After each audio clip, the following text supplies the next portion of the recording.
Hello, everybody. Welcome to Wine and Real Estate. Bonsoir tout le monde. So tonight we're really excited. We have Andrew Hines from the Andrew Hines Real Estate Investing Podcast, all the way from Florida, and we're in Ottawa, so not so exciting, but it is starting to green up a bit out here. So yeah, and Andrew actually has a much better tan than we do. Yeah, we're a little working on it. We should turn the ring light on or something. Yes, but we're excited to talk with Andrew. You've been investing since 2011, I believe. That's right. Yeah. And I think you're doing student rentals and multifamily. Yeah, I have some student rentals and multifamily and a single family as well. Oh, great. So why don't you just tell people a little bit about yourself so that those who don't know you can get to learn. Sure, yeah. Excuse me. So I started in 2011. As you said, I sort of have like a few university degrees in failure. And it started with trying to, so I bought my first in 2011, ran out of money after buying my second in 2012. I tried to do a development of knocking down an old kind of worn out house and building a duplex, and got stopped by the community, made the front page of the London Free Press as the big bad Toronto developer, even though I lived right around the corner from it. Funny how news works sometimes. So then, within the next year after that, I found out that I had lost a whole house I had bought in Youngstown, Ohio. And yes, I heard that in your podcast. Yeah, it cost me a lot of money, a lot of headaches. So I just basically, I rushed into things when I got started because I was so eager. I'm like, I'm not going to do things the way my parents did, the way everybody, the conventional path. I was just very opposed to that. So I wanted to be an entrepreneur, wanted to make it my own way, but I didn't know how, and I didn't have a very good circle that could help me. I did have people, but I didn't have nearly the people I have in my circle now. Mm. And yeah, so I finally found my stride in 2015. When a friend of mine was doing student rentals, kind of BRRRR model as well as flipping, and he was making like minimum $100,000 in a flip. Wow. And wow. I saw him, and I was down and out, and I saw him doing that, and I'm like, well, I got to get back into this. So I started being my own general contractor right on the very first one. Was hoping to keep it, couldn't keep it, but after I sold that one, a few down the line, I actually decided to start a company. We flipped properties. I also bird several. I started my own construction company, which I've used to build my own projects as well as build, I think now we're getting close to 50 townhouse and single family units, new construction. So kind of had my hand in a lot of things that I never really expected to. And and now sort of, yeah. I really do try and delegate the best I can and, rely on other people's expertise.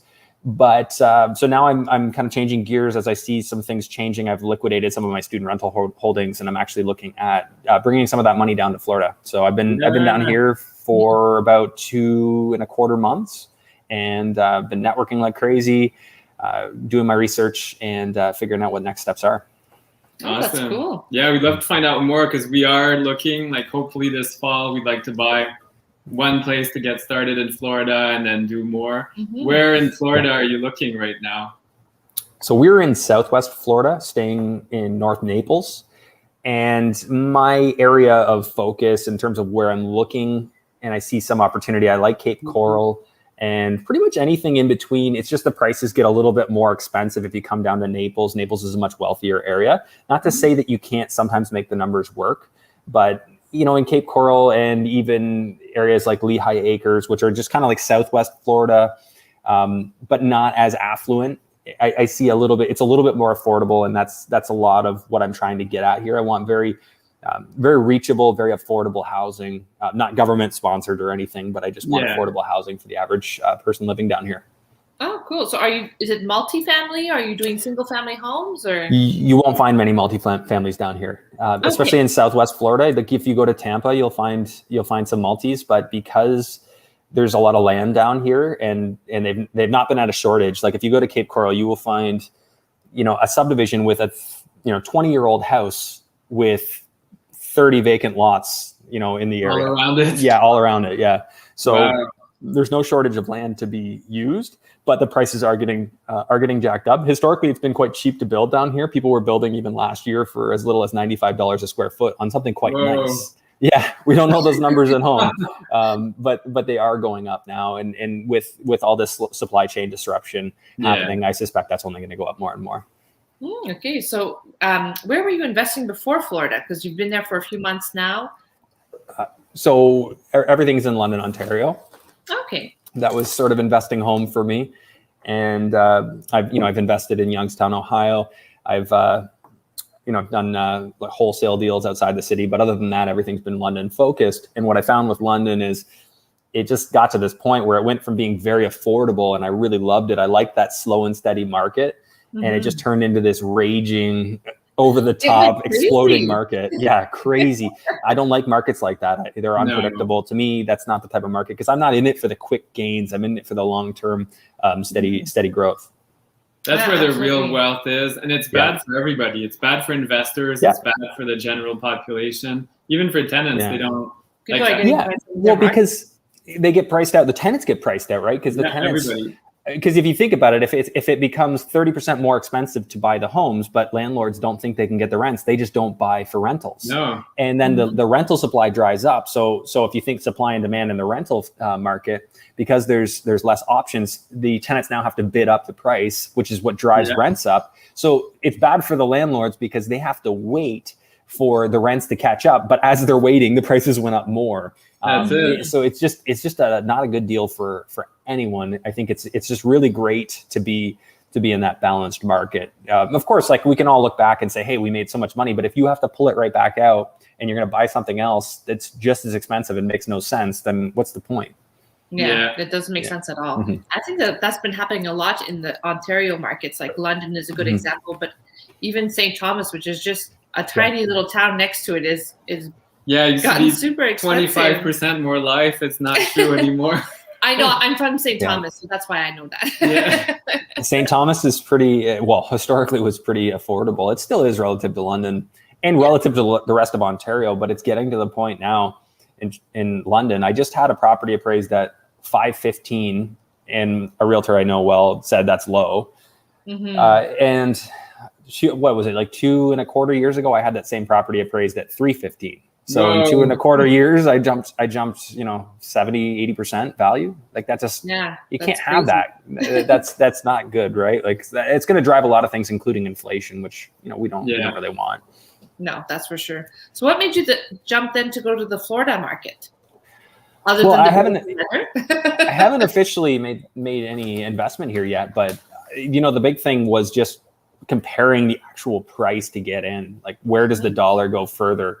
I mean, although the rental numbers aren't quite there to make it make sense yet, I see what's happening in Southwest Florida and Florida in general as sort of being what happened to Ontario starting in 2016. Like they've had a year, so call it they're at like the end of 2017 for Ontario right now. So there's still a lot of growth. The people here think they're at the top of their market, and the people from Canada, and there's many of us down here, they just laugh and shake their head and they're like, you haven't seen Ontario. You're on the cusp of craziness. But that being said, Florida corrected really hard in 2008, where that didn't really happen in Ontario. Like I've heard stories of guys that had $350,000 duplexes, like side by side, which is still quite affordable. I mean, we hear that number like, whoa, that's a really good deal. And they had those, and there were those same properties that after the crash were selling for $35,000. So from $350 to $35. That's how big of a drop they had down here. Wow. That's crazy. But I really dissect this. Like these are things like I spend a lot of time thinking about. And I look at the factors that contribute, the general scarcity of housing across the US right now and in Canada. We just have too many people trying to buy houses and not enough houses. So while, sure, we could see families come together and two families now live in one unit because they're trying to make their dollars stretch further, and that can happen.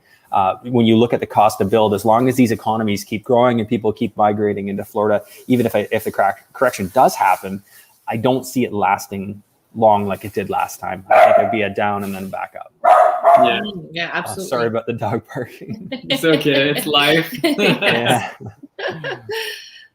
So, wow, that's really cool. So what are you drinking? I saw some kind of interesting colored drink. Aperol Spritz. Jordan, nice. Okay. Jordan makes it. I don't know. Aperol and champagne, I think. Or, well, not champagne, like Prosecco or something. Yeah. Oh, it's nice.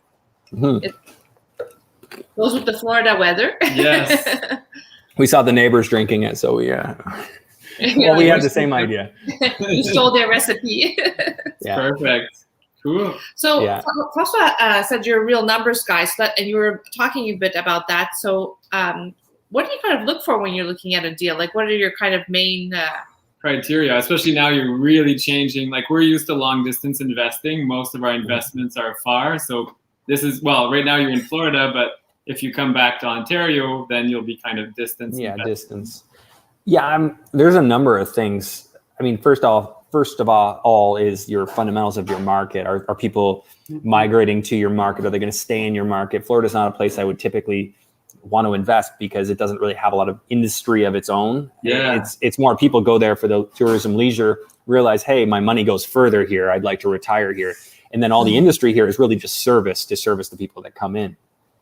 But because politically people seem to love Florida so much right now because it's wide open, the immigration is huge. And I don't see that changing, right? You can't take away the sunshine. I mean, well, Bill Gates might try, but I mean, generally speaking, we should still have our sunshine and we should still have the nice weather. So I think that there's a lot of things that are going to keep people coming here for the foreseeable future. I don't believe there's a perfect investment by any means, but I think that there's a lot of reasons that people are going to keep coming here. And, you know, if you look to Miami, there's more industry starting to creep up there. So I think Florida is going to become a little bit more diverse. And most importantly, with all these people coming here, I just don't see how the prices can go anywhere but up in the near future.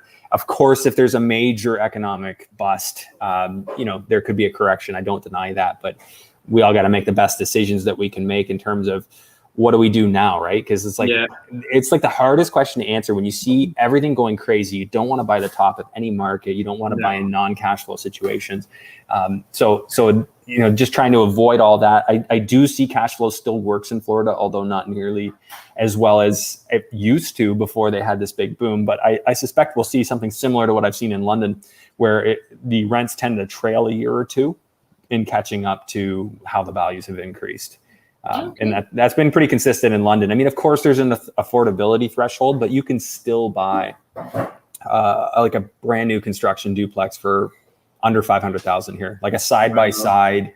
We're talking 3,400 square feet, something like that. Or not quite that much. It's probably more like 3,000 or 2,800 square feet between the two units plus garages.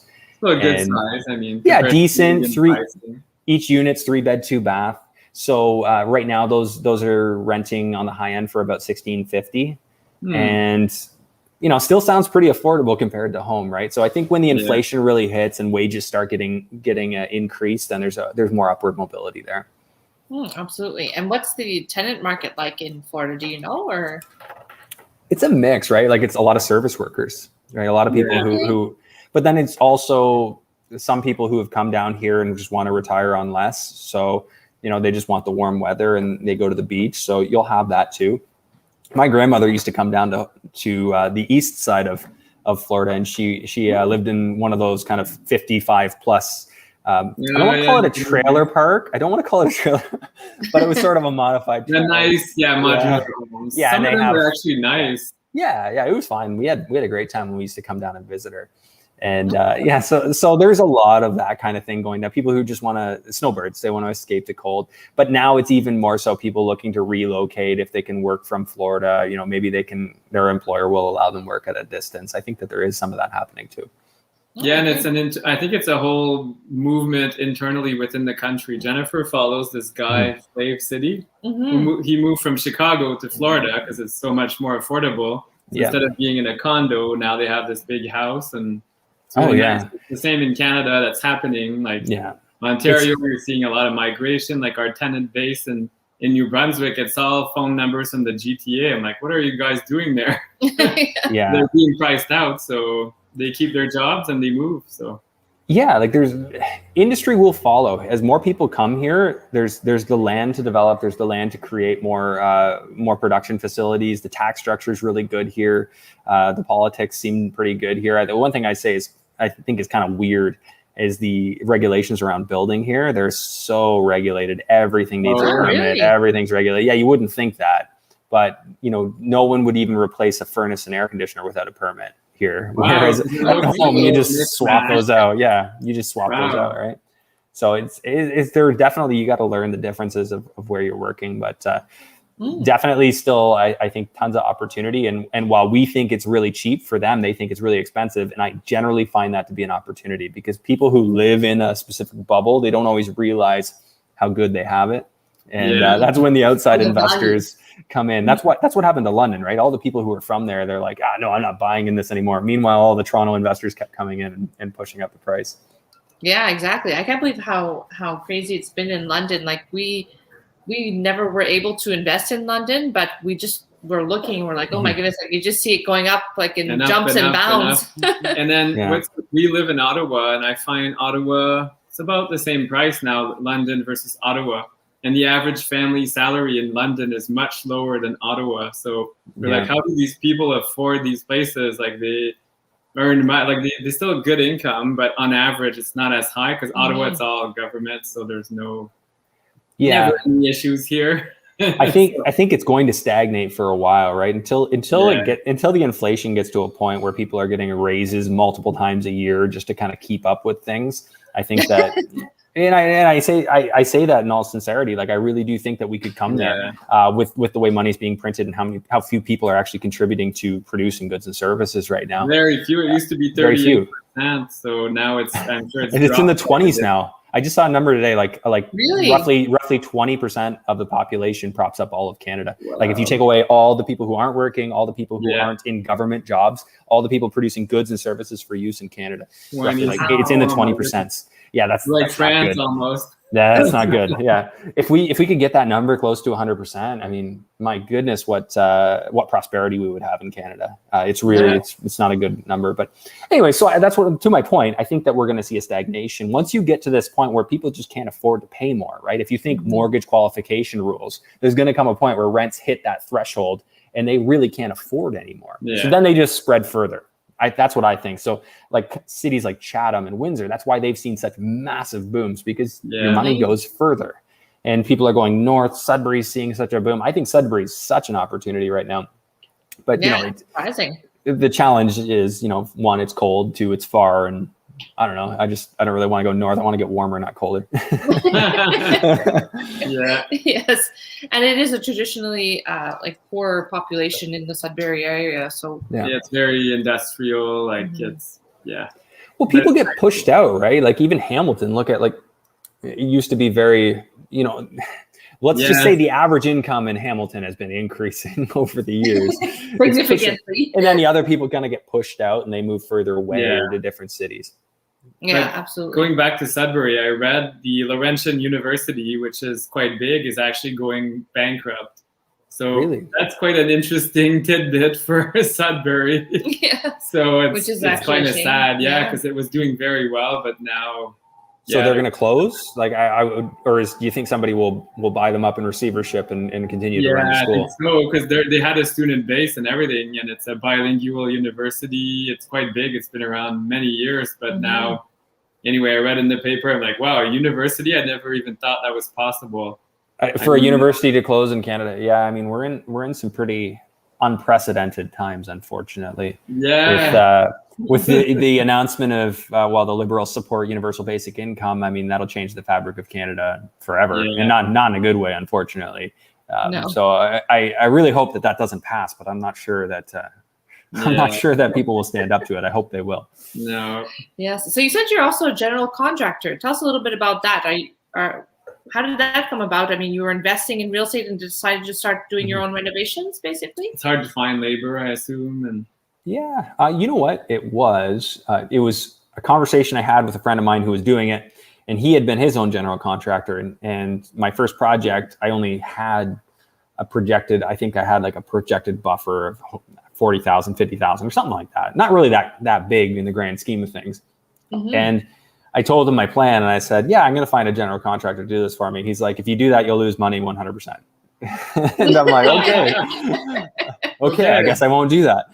So then I started just finding guys off of Kijiji.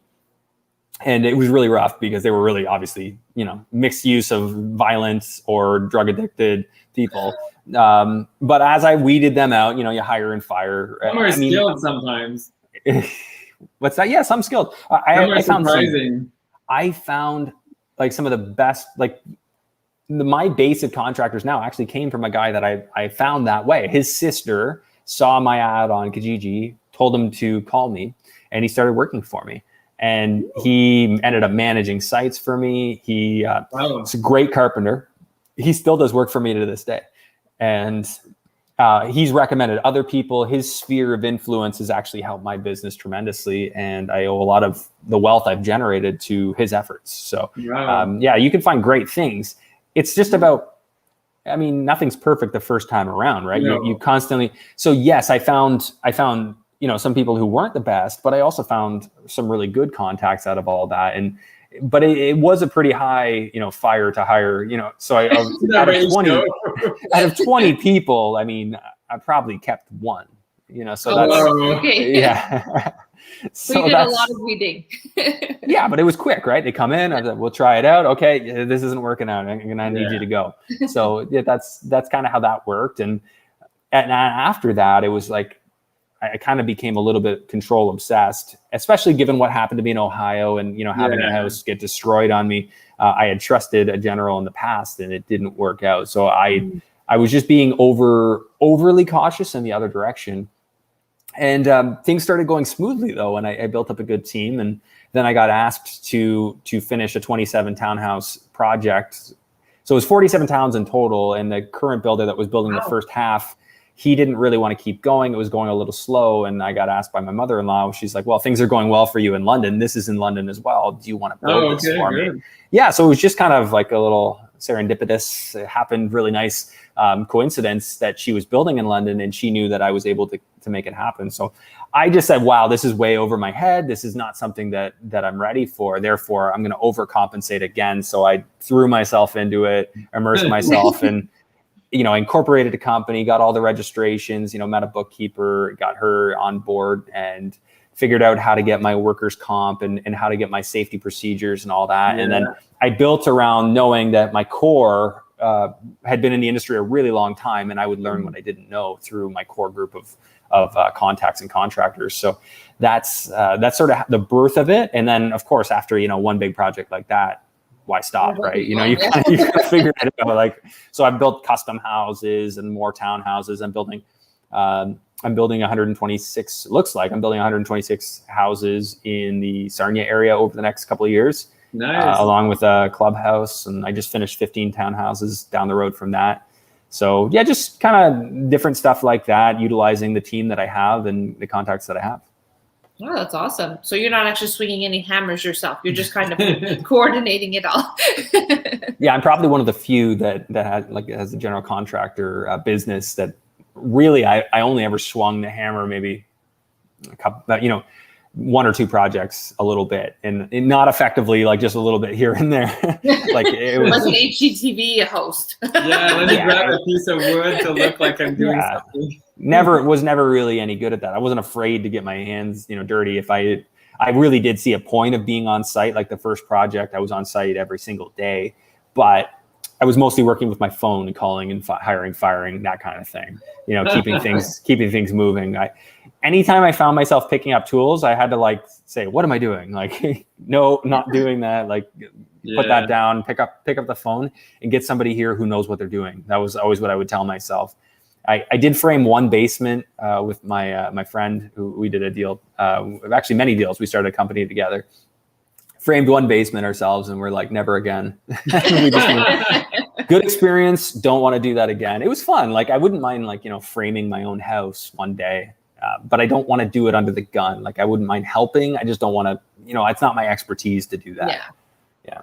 And there's so much you can do when you build your own. Like there's so many cool things. Yeah. Our background is interior design, and I studied at Fanshawe. Yeah, I studied at Fanshawe College and sustainable design. And when you were talking about construction and framing and stuff, you can build like passive house and different things like LEED buildings. There's so many cool avenues when you're managing your own projects. And you don't do it for price or value when you're doing that. It's really environment and being innovative because you're not going to get a huge return on those. But anyway, it's fun to do and see how it's done. Yeah, like sometimes you do these things because they're enjoyable. I actually did find although I find it distracting to some degree, like managing my relationships with my contractors is actually what keeps them coming back, right? It's like the salesperson that says, I don't want to step away from sales, because managing my client base is like what brings in the money.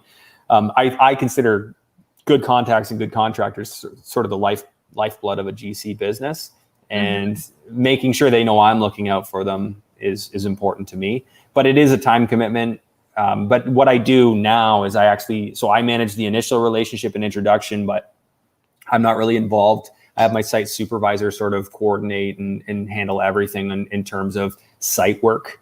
And then it's just really like I approve payments and, negotiate the initial contracts and things like that now. So that kind of keeps it a little bit more simple. Yeah, absolutely. Yeah. How do you manage all that? I mean, I guess with the general contracting in your own properties, are you self-managing your properties, or you have property management?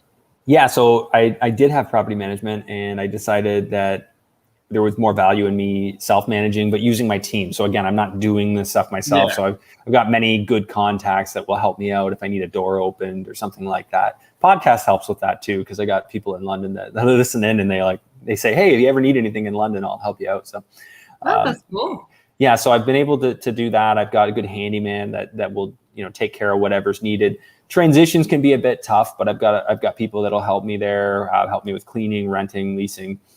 So I just kind of, pick and choose. I don't have one manager doing it all. But I like that, because for my own accounting, I want the... Oh, looks like you're... We lost Andrew for a second there. Anyway, it's super interesting to learn about his background and experience as a general contractor. I kind of forgot about that.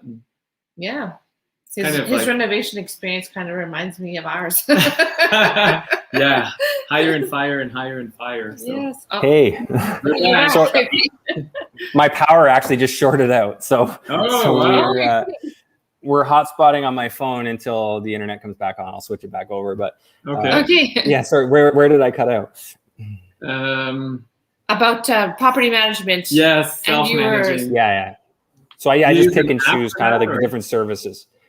I have so Pendo, so pen.do. That's what I use for I have automatic withdrawals come out of that. You can use it for management as well, and you can list your property and make it visible to the public. So it'll create a little website.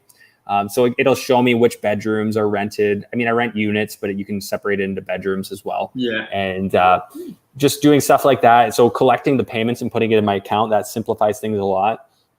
And then anything I need to pay, pretty easy. I have either automatic direct deposit I can do, or I just e-transfer people, and I use QuickBooks Lifesaver, QuickBooks Online, and just I keep things really, really organized so that I can sleep at night. Because my tax season used to be just like, I dreaded it. I would work 100, 200 hours just trying to get my books ready to send to the accountant, and it was a lot of stress for me. So now I've got my systems. But I really do, the next step is to get somebody in my head, working with me in my inbox, where I can kind of delegate some of the daily stuff that I do off to them as well. Oh, that's cool. It's hard to delegate. We're getting to that tipping point as well, where we're like, do I delegate? But then they're not going to do it the way I want it. And it's a fine art. Well, it's one thing to do it with stuff that you're like, isn't natural to you, right? Like construction, physical work. Yeah, I mean, it's not, I don't have a background in that stuff, so it wouldn't have made sense for me to be doing that work. Like, it would take me way longer to learn it than it would for somebody else who knows that stuff. So the harder thing is like you say, I'm a numbers guy. Like I like being in control of things, seeing how the ideas work together, and I want it done my way. That's a little bit dangerous. You got to kind of, to a certain degree, I've got to allow a little bit of flexibility there to grow. Oh, okay. Yeah. That's cool. Can you tell us like an interesting story? It can be a horror story or a haha moment, or something that happened in your real estate journey. Well, what do you want? Do you want horror or interesting? Horror can be interesting. Yeah. Well, so the one in Ohio, the way that went bad is I had given the money to, and I didn't have a good way of sending money down, so I gave a guy basically $10,000 cash to take down. So it got to the property manager, but he actually started living off the money that I gave him, and he would collect the rent and that I was getting and live off of it. And he was supposed to manage the reno, and he didn't see it through. And then he let some tenants move in, and the tenants were going to finish the reno. This just keeps getting better. And I was so naive. I'm like, okay, so a deal where the tenant will finish the reno. Okay, that sounds like a good idea. Not a good idea. Don't do that. No. So anyways, the tenants destroyed the place. They had connected the water with bypassing the meter, I think. I'm not completely sure. This is second-hand info, but I guess somebody had broke the water, like some pipes, water was pouring into the basement, and the whole house, like the fan blades, there were wood fan blades, and they were just sagging. The whole house mold up the walls. And that was when I had to give it away. This house, I had like 30,000 US into it or something like that. And it was just like done. I actually had to give it away. I was afraid I was going to have to pay to tear it down like 10 grand and then give it back to the city and give the lot to the city. And fortunately, I was able to work something out where I was able to give it to somebody for free to just pay the property taxes on it and take it from me. And that was kind of the win, right? So that was a low point for me, right? If I could overcome that, I could do anything, right? So I've seen a lot of hurt and a lot of hard times in my real estate investing journey, which has made me careful. It's made me know what I will do, won't do. And, it made me more discerning, right? So I think a lot of people who haven't had any hard knocks, they don't make decisions the same way. And for better or for worse, I think that it helps me a lot. Yeah, that's so true. So what made you after that, you didn't just throw in the towel and say, oh, forget about it, no more real estate investing? Just do stock trading. Yeah. I think I'll go get a day job or something. Well, I didn't like working jobs. So I never wanted to work a job. Like I started in the mortgage business. So I graduated in 2008. I taught at Western for 2 years, an intro business course, which I loved doing, but I eventually got to the end of that. I'm like, I want to be an entrepreneur. And so I went out and got my mortgage license because I was working with Carmen, my mother-in-law now, and she's a very established developer, real estate investor. And I started doing mortgages, but I didn't really like the mortgage work. So I was investing, but I wasn't making enough. Sure.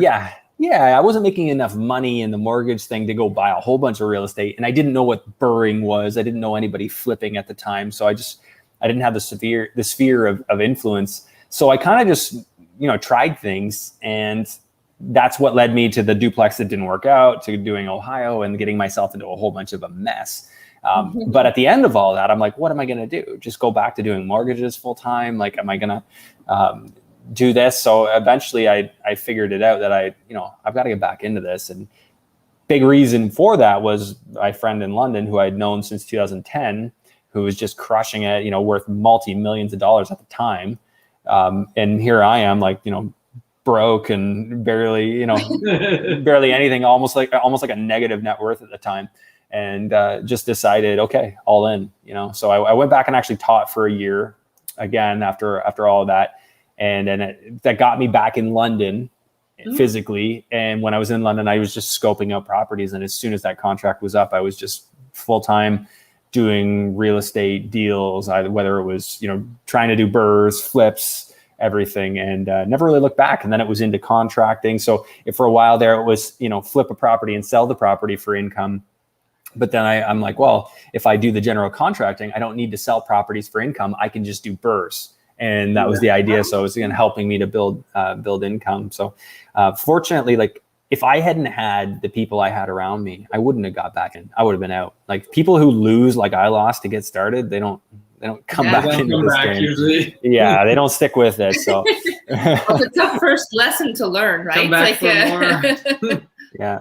Well, that's what I said, in the first 10 episodes of my podcast. And some people will say, oh, we get it, enough with that. I'm like, you know what, if I can stop you from making the mistakes that I made, if you can learn from my mistakes, I don't know if you can. I don't know. I feel like everybody's got to skin their knee a little bit, but hopefully it's just a little skin, not a big one. Yeah. It's like having kids. Wait till you have kids. You'll see. Don't do that. They gotta do it for themselves. So you gotta set them up so they can do little boo-boos, not big ones. Instead of the big ones. It's a scrape, not a bone. Yeah, exactly. So you talked a little bit about burrs. Is that your main strategy that you use in real estate investing? Yeah, that was everything. So with the student rentals, so starting in 2015, I think I did my first official BRRRR, like the first several, just ended up having to sell them because there wasn't enough equity left in the deals. Like I couldn't buy them smart enough, renovate them cheap enough. Like I was doing well, but I wasn't doing well enough to keep them. But then finally, maybe the third or fourth property, I was able to keep it. So, started 2015 summer. So kept 2 in a row, incorporated the company, sold a bunch through the company, had some really good deals. The last deal we flipped through the company, my partner and I think we had like $150,000 profit on the last house. And it was, just a house we bought for $200,000 and ended up selling for $600,000. It was like $215,000, I think. $600,000 a year later, 11 months later. Nice. Wow. It's just one of those ones where we actually, it's a perfect thing. Like I talk about this a lot, having a good plan A, B, and C. So we wanted to sell it, but when we didn't get the number that we wanted, we just said, okay, well, we'll rent it. We had enough, there was enough rental income that we would cash flow and we'll break even. So we weren't in a rush to sell it. So when you have cash flow, that's kind of the lesson right there. Like you don't need to sell things right away. And so we finally got an offer for a number we liked and we sold it. And that was sort of us seeing the writing on the wall in London, where we used to be able to buy stuff around $200,000 and, get valuations of $500,000 to $600,000. And now that same stuff we used to buy for $200,000 is selling for like $500,000. So it's it's just not the same. It's not the same. You don't get to do that anymore. And I look at affordability, and that's kind of why we pulled back on that. I bought another one that was like a rear yard addition that I did, like a duplex. So I've done lots of additions. So that's kind of how I got into contracting. But the London duplex law allows you to build backyard units. So I did one of those. But I just found that the costs are so high, and it was so hard to get the valuations at the end in London because there's not a lot of comps for that. There's not a lot of, I bought a house for $275 and put like $300,000 into it. And at the time, like no one's paying $600 plus for a duplex, really. I mean, it was a new thing. Of course, now in London, maybe that's a little bit more reasonable. But just, again, when these numbers get out of hand, when you start getting this crazy inflation of property values, it makes it a little harder to predict how these projects are going to work and to get the inventory you need to be able to renovate. So I just ended up not being as comfortable in London buying properties and getting into the numbers they had. So that's when I just said, you know what, put it on pause, manage the properties I have, and just focus on the contracting business and kind of wait it out. And unfortunately, with waiting it out, I've just seen property values go up more and more. But there's always opportunity, right? I was able to sell some of my properties in London, and now I'm going to bring some of that money down to the US. Oh, that's awesome. So do you think that the BRRRR strategy is kind of over in Ontario? It's not over, but it's the difference between a stack full of needles or a needle in a haystack. And we've kind of turned it into a needle in a haystack because you've got to find something that other people don't see, right? Everybody sees what's on MLS, realtor.ca, unless it was incorrectly listed. So now the people who are finding great deals are finding a realtor's mistake, somebody who listed something incorrectly, or something where somebody doesn't know what they had, or somebody who's emotionally motivated to sell and doesn't want people to come into their houses. But it becomes more of you've got to just go out and hustle to find the deals. Whereas there are markets where people can just buy stuff off of MLS all day long and make those BRRRRs work. So it's not that it's gone and dead and completely out of there, but when you can go out to New Brunswick and the cash flow just works, maybe the BRRRR isn't going to work for you perfectly because it's hard to push those values. Although with the growth in values now, you'll probably have some success with that in the near future. But I'd rather go to the market where it's easier to find those numbers rather than stick in a number and trying to stick in one market and try and make it work, force it to work. Yeah, that makes a lot of sense. No, it's so true. And even the whole, like a lot of people say buy off market. Well, there's off market and there's off market. Like all these lists now of wholesalers, like nothing against them, but then you're getting into bidding wars and off markets. So I don't think that's really off market. It's off MLS, but it's not off market. It's just a different market. Yeah. Okay. So you notice that too. I always find that so funny. Like I initially, when wholesalers really popped up and became popular in Ontario, like a couple years ago, I was all into it. And then I started seeing the bidding wars. We're accepting offers. I'm like, wait a minute, this is off market. Why are you taking bids? That's what we're trying to avoid. And I get it. Like, hey, I love entrepreneurial spirit. And if they're doing something that gets them, makes them money and it maybe saves the buyers that much, absolutely, it's still something. But it's just not, that was easy kind of approach. And I think that there's a lot of people who want to like retire on their real estate and they hear these awesome stories. And I think it's totally possible, but you got to think, how do I do that? Right. You got to come up with, you could certainly, start with who do I talk to find out where that's happening, find somebody that's doing it or did it and ask them how they're doing it. And then, mimic that. But to say like, I don't know if you guys know who Kellen is, Kellen did it in London back when the prices were like dirt and now they're, through the roof. He got in at the right time, made the right decisions then. That same thing doesn't work the same way. Not to say it doesn't work at all. It just doesn't work the same way it did. Yeah, that's so true. I mean, when we were in college in Fanshawe, some houses were like 100,000. Yeah, 69,000 for a townhouse. Yeah. But unemployment too, you have to remember that's dating us, but late 1990s, early 2000, unemployment in London went up to 11%. It was hard to get a job. Wow. Now, we graduated from college and we were working at minimum wage. We're gonna go mix paint. So I had to go back to school 3 times before I had like the failed bachelor's degrees as well and stuff before we could find work. And now, before the pandemic, it was the opposite. You could work night and day and there's no employment, but London used to be, that's why it was cheaper. It was a very stagnant market. You know what I always loved about it, though? It was like so self-sustaining, right? There's nothing near it. It's kind of on its own little island.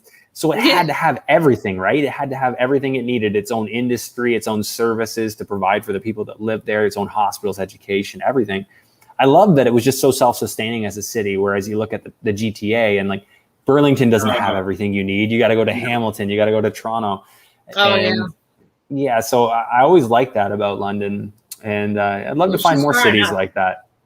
I'd love to find, I mean, who knows why people settled there, like why it became such a popular spot way back in the day, like why 200 years ago did people really decide that was the spot? And you know why it's called the Forest City? It's exactly for that reason. So you have to go through the forest to get to the city. So that's why it was called, not because of the trees. But although it does have a lot of trees, right? If you can get up into one of the few high rises, man, do you ever see trees in London? There's so many trees.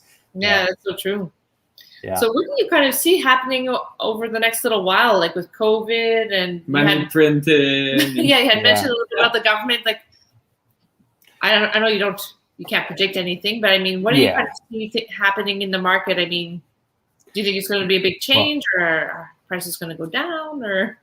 Well, I mean, like I said, I think that, I mean, in the near immediate future, you're going to see cities like Hamilton and London hit a certain point where the average home sells for X number, right? Whether that's 700,000 or 800,000, whatever that number is, to get past the affordability threshold of the average person living in that city. Mm-hmm. And then more and more sprawl. So if you think rock in the pond, ripples flutter out, it's just going to keep fluttering those cities further and farther until that kind of hits a wall, and then the ripples flutter back. And then you're going to see, you've even seen that in Toronto, like the condo downtown market. Now they've started going up again after they went down. So, nothing's forever in that regard. But building supplies, materials, everything gone up like crazy. There's just so few people actually working right now and producing goods and services. Everything. Inflation. It's crazy. Yeah. Well, and then you've got supply chain disruptions. We've got, Ontario farmers said that they can't follow the official COVID rules. Like they're not going to be able to accommodate. So we're actually going to have compromised growing season in Ontario. So there's just a lot of things that are going to just make everything that we buy more expensive. And I'm worried that it's going to create some government dependency when everybody's just like, oh, what do we do? Government, it gives that incentive for the UBI, which would just be the worst thing that Canada could do right now. I mean, I'm sure they could do a lot of things, but I think that it could get far, far worse. Let's not go down that. Let's not go down that one. But I mean, if that were to happen, if we were to get the universal basic income to pass, we'd be looking at a situation where you think $14 an hour is expensive for minimum wage. If somebody like if UBI is at $2,000 a month, that's $12 an hour. If I'm making 14 and I'm in a dead end job anyway, I'm just going to find a way to save $2 an hour, and I'm going to go home and play Nintendo. Like I'm not going to go to work. So what's going to happen is to get people to work basic jobs like Walmart or McDonald's or whatever. You're going to need to pay them $20, $25 an hour. Right now, that cost now has to get passed on to everybody else. And since there's so few people that want to work, who knows, maybe that even goes to $30 an hour. Now, what do you have to pay skilled labor? Right? Because they know, hey, these guys are getting 30. I better be getting 60. Yeah. And it has this trickle up effect where it's just going to make everything so expensive in Canada that the whole UBI $2,000, which is intended to create a basic level of survival, like, you have enough money to get by and live. Yeah, it's actually not going to work. And whatever they do is just going to drive a spiral of inflation that as soon as they get their money, it's going to go out of their affordability. And then the government's going to keep having to increase UBI. And it's going to keep driving the price of everything up until we turn into Venezuela and our currency isn't worth anything. So we have to not do that. I wish I could have this conversation with every single person who thinks this is a good idea, because there are people, even people who graduated business school with me, who think it's a good idea, which I'm shocked. I'm actually shocked when people say they think it's a good idea. Because nothing is free, right? I think that's the thing a lot of people forget. We are the government, like the money comes from us, so why don't it's not the government's money. The thing people forget is that government can't create value ever. Nope. All they can do is use value and redistribute value, right? They can't create anything. It's just dead money. Everything they touch, they're taking something from you, and then they're processing and taking your money as they go. So I think that hopefully we don't let that one get through. But no matter what, we're going to see some big inflation, because just with what happened over the last year, and pretty much doubling our national debt, not quite doubling, but we had a lot, right? When you cycle that money through the economy, and a lot of people are very comfortable spending right now, even though very few people are producing. The difference, like if you've got fixed goods and services and fixed demand, prices stay the same. But the second goods and services jump, the second goods and services fall and demand stays the same, the difference has to be price. Yeah. The difference has to be a price adjustment, right? And the price just adjusts. Yeah, it just adjusts until people are no longer willing to pay it.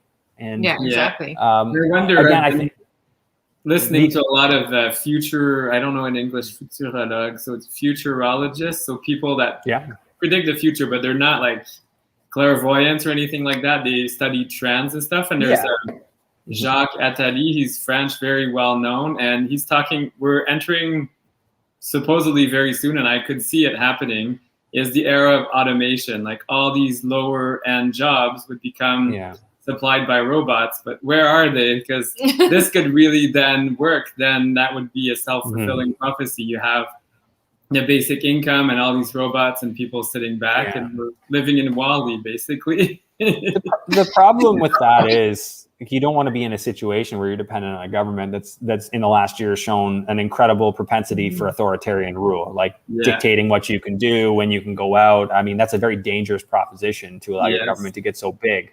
And if we go that way and everybody gets on UBI, imagine what could happen if, like in China, they have this social credit system. Like if you don't do what they say, you can't travel, you can't spend. I don't think we want to go that way. I don't think we want to open ourselves up to that. So I actually hope that doesn't happen. But on your note about automation, why does that need to happen? It's because we have when we're talking about this, business owners can't afford to hire employees with the minimum wage, right? Like if minimum wage is $14 and there's a worker that's in high school, has some skills and wants to learn, and he's willing to take $10 an hour, minimum wage is a disservice to him, because I can't hire him if he's not worth 14. I can only pay him 14 if he's worth 14. So all minimum wage is doing is just actually making sure that anyone who's not worth the minimum wage is unemployable. And a lot of people think, minimum wage is so great. All these ideas, they're maybe with the best intentions and they sound nice. Who can say no to that? Everybody wants everybody to get a fair wage. But the market decides what a fair wage is. And I think, I'm glad that back when I started working, I mean, minimum wage was like $6, not to date myself, but I got to learn. It helped me to learn. My mom let me work in her business. She paid me more than minimum wage. She was nice, but you were worth I more. learned. I actually also worked a lot for free too. So that's it. Child labor is the best. It's free of the family. You put them to work, right? We pay them more than minimum wage as we well. We do, yeah. But what I think that a lot of people forget about, and we are kind of getting a little bit off course, but minimum wage shouldn't be a living wage. That's it. It's for somebody who, like you said, is learning or is starting out, or someone who is at the end of their career and wants to just not be in the house. It's like it should be a living wage. No. Yeah, like I can pay to go to school, and that's me paying to work. And I can also apprentice and work for free, but I can't earn a reduced wage. Like that's silly. Like so. Yeah, why not? Like I mean, sometimes you want to be generous. Yeah, I'm going to pay you a little bit because you do a lot of work, but it's worth a lot less because I'm spending half my day showing you things, teaching you, right? Yeah, and that's a win-win, right? Like if some kid wants to learn, it's like I have actually a lot of people who've reached out to me and said, Andrew, I'll work for you for free. Right? What if I wanted to pay them a little bit, and put them on, hey, you don't know that much yet, but how about I pay you a little bit and teach you, and you learn, and we all win. So yeah, I mean, I know we're getting a little tangent, but in terms of like kind of a government philosophy and the way we're going, hopefully some people find this interesting, because I think it's stuff we've got to kind of start pushing on, especially with our politicians going one way, which is very left. It'd be nice that we can create a little bit more balance in that discussion. Yeah, absolutely. We don't want to become like France. One of Jennifer's friends lives in France, and isn't it like 55% of the population works for the government, and if not, they receive money from the government. So it's very, very government dependent, and you see it too with. Well, in some regions, unemployment is up to 27%. So it's just crazy. It's not good. Yeah, I mean the best. We need a correction to just go back to like the most basic form of government, just roads and courts, and then everything else you pay for. Everything you pay for. I'd be fine with that. Can you imagine how much of your money you'd keep? Imagine if you're keeping we wouldn't even need income tax at that point. We could probably just have a sales tax. Imagine how much we could do. Man, we'd be laughing. Oh my goodness, that would be amazing. That's almost 69% of our income. Well, probably higher now, but anyway. Yeah. Including sales tax and income tax. Yeah. It's crazy. At some point we got to acknowledge that we've grown it into a Frankenstein, and we just need to trim it down and well, it certainly is something that's a little bit harder for investors as well. Like it's harder to invest because of all those things that are in place. Yeah, and I just love some other countries like Dominican Republic. If you earn money from outside and you live there, you don't pay any taxes. So it's kind of cool, I guess. Hey, that sounds really cool. I didn't know this. But okay, so to this point, a lot of people, I've talked to so many people since I've been down here that are talking about immigrating to the US. They see what's happening at home and they're like, this is no good. Like we need to get out. And I don't want to see that, right? We don't want Canada to be the country that it was. Right? Yeah. That's Venezuela, right? Venezuela used to be the wealthiest country in South America. And, I don't know if you guys know the story of it, but it got really ugly there. So, I mean, their inflation went crazy. They couldn't buy anything. They had some very destructive leadership, and as with any communist regime, I don't know if they'd call themselves that. People were killed, and it got dark, right? Like wow. It's as soon as it was kind of based on the notion that the government could kind of take control of certain industries. So they took land, they took oil production, and they figured, okay, we can provide and give everybody a basic level of income and make sure everything's fine. Those ideas again sound great. Don't always turn out. So I know I end up talking about this stuff a lot lately just because of where we're at as a world, right? I mean, I'm the worst to censor myself. I just say exactly what I'm thinking. So sorry if you guys didn't want to. That's okay. We don't put censors on. But even the difference in Florida for the COVID measures, I mean, there's much less than there are in Canada. Mm-hmm. Yeah. I mean, I shop without a mask. Like, there's all kinds of places that people don't really wear masks. I don't wear a mask anywhere. Really? Wow. There's one grocery store near our house that maybe 3 to 5% of people wear masks. Wow, and really? They have live bands on Friday nights. People pack in there it's like a party.